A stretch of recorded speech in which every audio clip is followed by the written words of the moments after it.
The scent of burnt sugar used to be the smell of my defeats. It lingered in my hair, clung to my clothes, a constant reminder of all the ways I wasn't good enough.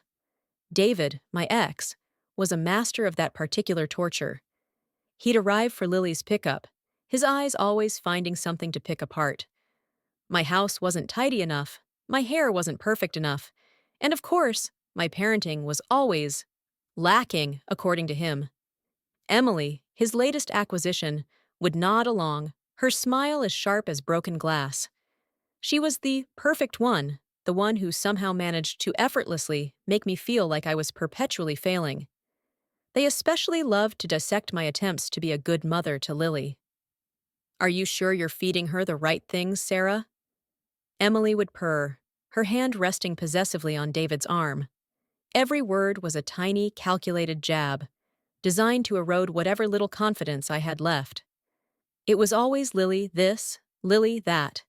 They made me feel like I was failing her too, like everything I did was wrong. So I retreated. I retreated into flour and sugar, into the comforting warmth of the oven. Baking was always my sanctuary. I poured all my frustrated energy, all my bruised emotions, into my creations. I kneaded dough like I was crushing their negativity. I frosted cakes as smooth as I wished my life could be. And then, slowly, something magical happened. People started to notice.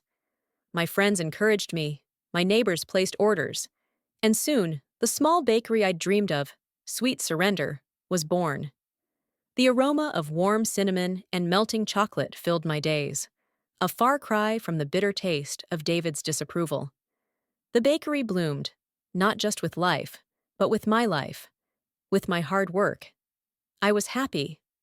Or I was, until a friend mentioned the new pastry shop across town. "Oh, Sarah," she'd said, "they have your chocolate ganache cake, but it's not quite as good. They're calling it Emily's Exquisite Delight." My blood ran cold. It couldn't be. Could it? A sickening feeling coiled in my stomach. I decided to pay a visit, carefully disguising myself with a hat and sunglasses. The moment I stepped inside, my stomach dropped to the floor. There, on a display rack, was my lemon tart, my recipe for blueberry scones, my everything. It was almost a mirror image of Sweet Surrender, except colder, lacking soul.